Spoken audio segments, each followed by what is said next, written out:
Hello, dear student. I hope you all are fine.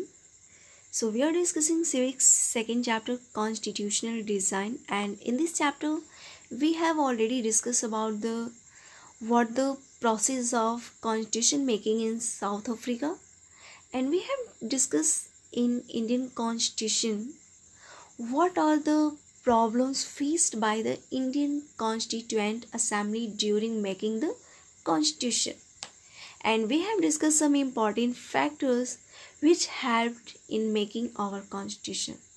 So now let me discuss the next topics, inspiration by other countries constitution. So if we have discussed about the Indian constitution, we find that it is a combination of many countries constitutions. Indian constitution की सबसे बड़ी विशेषता है कि यह किसी एक country को देख करके नहीं बनाया गया है या एक ही कंट्री की चीज़ों को लेकर के नहीं बनाया गया।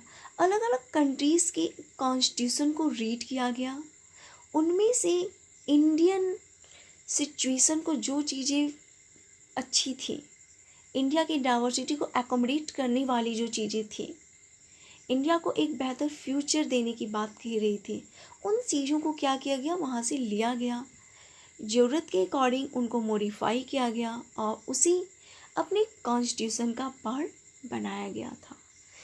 सो अब हम देखते हैं कि इनमें कौन कौन सी ऐसी चीज़ें थी जो हमारे कॉन्स्टिट्यूशन का हिस्सा बनी थी और कहाँ से उन चीज़ों को लिया गया था। Inspiration by the ideas of French revolution, the practice of parliamentary democracy in Britain and the Bill of Rights in US, the socialist revolution in Russia based on economic equality. So अगर हम बात करें तो हमारा जो constitution में कहाँ कहाँ से चीज़ें इंस्पायर्ड हैं, तो पहली चीज़ फ्रेंच रिवॉल्यूशन से इंस्पायर्ड हुई कि फ्रेंच रिवॉल्यूशन की अगर हम बात करें तो वहाँ पर भी इक्वलिटी की बात करता है, ह्यूमन राइट्स की बात करता है, आपके पॉलिटिक्स रिफॉर्मेशन की बात करता है। तो ये चीज़ें क्या हैं, कहीं ना कहीं वहीं से आई हैं। रिपब्लिक की चीज़ें हैं तो हमको कहीं ना कहीं फ्रेंच रिवॉल्यूशन से वो चीज़ें इंस्पायर्ड हुई हैं। पार्लियामेंट्री सिस्टम की बात की जाए तो वह ब्रिटेन से इंस्पायर्ड हुई हैं। यूएस की बात की जाए तो बिल ऑफ राइट्स के बारे में यूएस इंस्पायर्ड करता है। सोशलिस्ट के बारे में बात की जाए तो वह रशिया से बात की जाती है। इसके अलावा इकोनॉमिक इक्वलिटी की बात की जाए तो वह भी हमारे रशिया से इंस्पायर्ड हुई है। तो हम देखें तो अलग अलग जगहों से अलग अलग चीज़ें एक्सेप्ट की गई हैं। Indian leaders not simply imitating what others had done, कि जो इंडियन लीडर्स थे या इंडियन कॉन्स्टिट्यूशन मेकर्स थे, उन्होंने जहाँ की जो चीज़ें थी उनको सिंपली उसी तरीके से दोहराया नहीं था।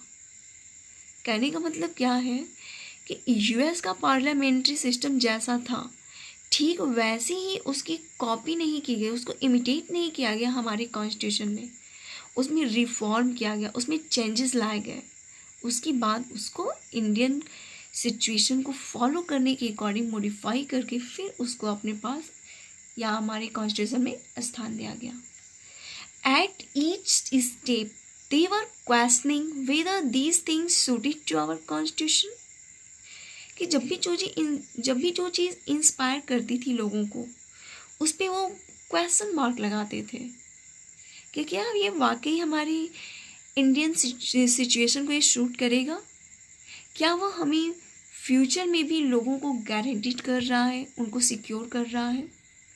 अगर इन सारे क्वेश्चन पे वो चीज़ सही आती थी तब उसको वहाँ से लिया जाता था।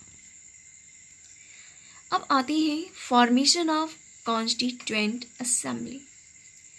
अब हम थोड़ी सी बात कर लें। ये चीज़ें तो हमने देखा कि हमारा कॉन्स्टिट्यूशन में या कॉन्स्टिट्यूशन मेकिंग में प्रॉब्लम्स क्या थी, फैक्टर्स क्या थे, इंस्पायरेशंस क्या थी, तो ये सारी चीज़ें हमने देखी। अब हम आते हैं थोड़ी सी बात करते हैं कि कॉन्स्टिट्यूएंट असेंबली को फॉर्म कैसे किया गया था।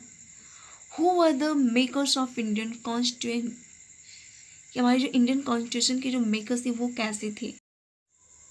So firstly let me discuss constituent assembly क्या थी? The drafting of document called the Constitution was done by an assembly of elected representatives called the Constituent Assembly. कि the drafting of document called the Constitution, कि drafting of Constitution, या हम कहें कि जो constitution का जो डॉक्यूमेंट्स था या जो कॉन्स्टिट्यूशन था उसको ड्राफ्टिंग का जो वर्क था वह एक असेंबली के द्वारा किया गया था। इस असेंबली में इलेक्टेड रिप्रेजेंटेटिव्स थे। इट मीन्स इस असेंबली के जितने भी मेंबर्स थे वो क्या थे? इलेक्टेड थे। इलेक्शन के द्वारा उनको सिलेक्ट किया गया था और इसी असेंबली को नाम दिया गया था constituent assembly. Elections were held in July 1946। इसके लिए आपके जो इलेक्शंस कराए गए थे वह जुलाई 1946 में हुए थे। Its first meeting was held in December 1946 और इसकी पहली मीटिंग 1946 दिसंबर मंथ में होती है। Soon after the country was divided into India and Pakistan और इसी के बाद हमारी जो कंट्री है उसके दो पार्ट्स बनते हैं, दो पार्टीशन किया गया इंडिया और पाकिस्तान के रूप में। अब आते हैं डिज़ाइनिंग ऑफ इंडियन कॉन्स्टिट्यूशन। अब हम बात करते हैं कि जो डिज़ाइनिंग का वर्क कैसे हुआ, वर्क यहाँ से कैसे स्टार्ट होती है। कि जब हमारी इंडिया डिवाइड हो गई इंडिया एंड पाकिस्तान में, उस समय असेंबली के भी दो पार्ट्स बना दिए गए। मतलब क्या है कि assembly was also divided into constituent assembly of India and that of Pakistan. तो अब हम देखिए तो हमारी जो असेंबली थी हमारी जो कॉन्स्टिट्यूएंट असेंबली थी जिसमें पूरे की पूरी पार्ट्स वहाँ पे शामिल थे, अब उसको दो पार्ट्स में डिवाइड किया गया। तो वहाँ पे कॉन्स्टिट्यूएंट असेंबली को भी दो भाग में डिवाइड करना पड़ा, एक कॉन्स्टिट्यूएंट असेंबली ऑफ इंडिया और एक कॉन्स्टिट्यूएंट असेंबली ऑफ पाकिस्तान बनाया गया। The constituent assembly that wrote the Indian constitution had 299 members. अब हम बात करें तो यहाँ से इंडियन कॉन्स्टिट्यूएंट असेंबली जो थी जिसने इंडियन कॉन्स्टिट्यूशन को रेडी किया, उसमें टोटल 299 मेंबर्स थे। The assembly adopted the constitution on 26 November 1949, but it came into effect on 26 January 1950.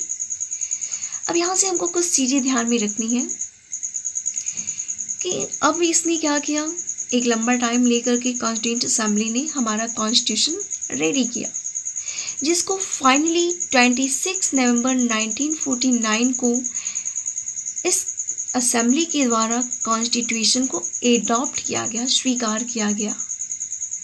26 जनवरी 1950 को हमारा कॉन्स्टिट्यूशन अप्लाई हुआ या इफ़ेक्टिव हुआ और इसी वजह से 26 जनवरी को हम हर साल रिपब्लिक डे के तौर पे सेलिब्रेट भी करते हैं। अब बात करते हैं acceptance of constitution even after 50 years, कि हम 50 ईयर्स के बाद एक लंबे समय के बाद भी हम कॉन्स्टिट्यूशन को क्या कर रहे हैं, एक्सेप्ट कर रहे हैं। ऐसा क्या इसकी खासियत है कि क्या हमारी जो कंटेम्प्रेरी जो हमारा करेंट सिचुएशन है इंडिया की, क्या कॉन्स्टिट्यूशन उस पर बहुत अच्छे से प्रॉपर वे में अपना सॉल्यूशन दे पा रहा है। अब हम बात करते हैं कि कॉन्स्टिट्यूशन की प्रासंगिकता क्या है हमारे कंट्री में। The constitution does not reflect the views of its members alone, it express a broad consensus of its time. अब ध्यान दीजिए कि कॉन्स्टिट्यूशन जो बनाया गया था वह सिर्फ और सिर्फ उस समय की करेंट मेंबर्स की एक विचारधारा ही नहीं थी। उन्होंने सिचुएशन को बड़े लॉन्ग टर्म के लिए सोचा था हिस्ट्री से सीख ली कि हमारा जो पुराने समय में कौन कौन सी प्रॉब्लम फेस हुई, जिसकी वजह से क्या हुआ, हमको एक लंबे समय तक एक स्लेव बन के रहना पड़ा, कॉलोनी के तौर पे रहना पड़ा, हमको इंडिया का डिवीज़न भी करना पड़ा। तो फ्यूचर में ऐसी चीज़ें ना आए, इसके लिए उन्होंने बहुत अच्छा एक ब्रॉड व्यू एक्सेप्ट किया था। इस वजह से हम देखें तो एक बेहतर व्यू उनका था।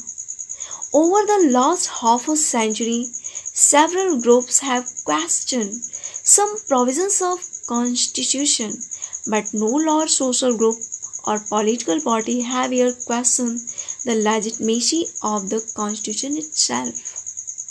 अगर हम बात करें कि एक लंबे समय तक कॉन्स्टिट्यूशन हमारा क्या इफेक्टिव रहा है, अब तक है, लेकिन हम इसके कुछ पार्ट्स पे क्वेश्चन तो कर सकते हैं, क्वेश्चन करके उसको सुधारा भी गया है। बहुत सारे ऐसे हम देखें तो कॉन्स्टिट्यूशन में अमेंडमेंट लाए गए, जिसके थ्रू कॉन्स्टिट्यूशन में बदलाव भी लाए गए थे। जैसे अगर हम बात करें हमारी फंडामेंटल राइट्स की बात की जाए, तो फंडामेंटल राइट जो हमको शुरुआत में 7 दी गई थी, 1 को हटा दिया गया। हमारी कॉन्स्टिट्यूशन जो बनाया गया था उस समय आपके फंडामेंटल ड्यूटीज़ नहीं थी, बट उसको एक्ट से हमको शामिल किया गया। ऐसे बहुत सारी चीज़ें थी जिसमें हम कॉन्स्टिट्यूशन के उस पार्ट पे हम क्वेश्चन करके उसको सुधार सकते हैं, नई चीज़ें उसमें शामिल कर सकते हैं। लेकिन कॉन्स्टिट्यूशन पे हम क्वेश्चन अभी तक नहीं उठा पाए, क्योंकि वह हमारी सिचुएशन के अकॉर्डिंग सही भी है, सिचुएशन के अकॉर्डिंग उनमें बदलाव भी हो सकते हैं। तो हम बात कर सकते हैं कि हमारा जो कॉन्स्टिट्यूशन जो था एक ब्रॉड व्यू को ध्यान में रख करके बनाया गया था, जो आज की डेट में भी काफ़ी ज़्यादा प्रासंगिक है। अगली बात की जाए तो constitutional assembly represents the people of India, कि जो कॉन्स्टिट्यूशनल असेंबली थी उसने सिर्फ और सिर्फ मेंबर्स को नहीं सुना, उसने कहीं नहीं किसको ध्यान में रखा, पीपल ऑफ इंडिया को ध्यान में रखा।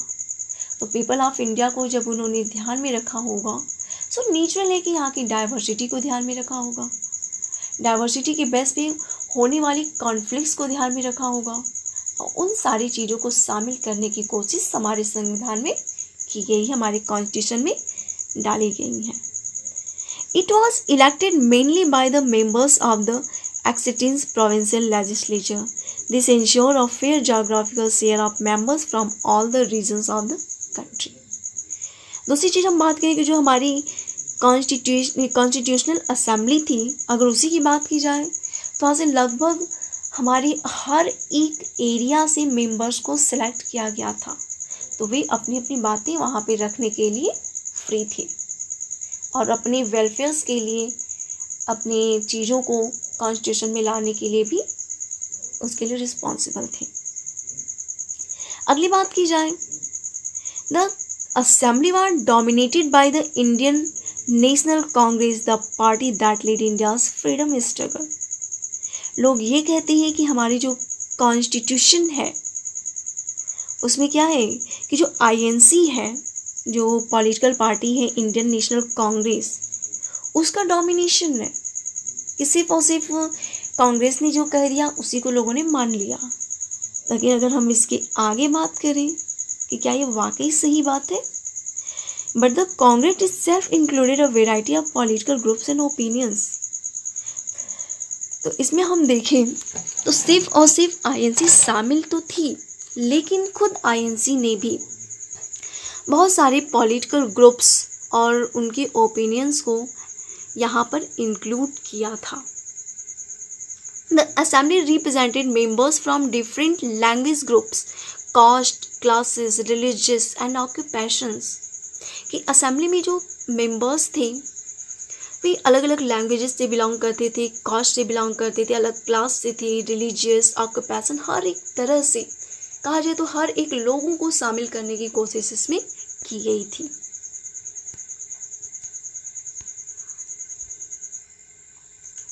अब बात करें कि आज की डेट में भी हम इसको क्यों एक्सेप्ट कर रहे हैं। So we will discuss this things in next day।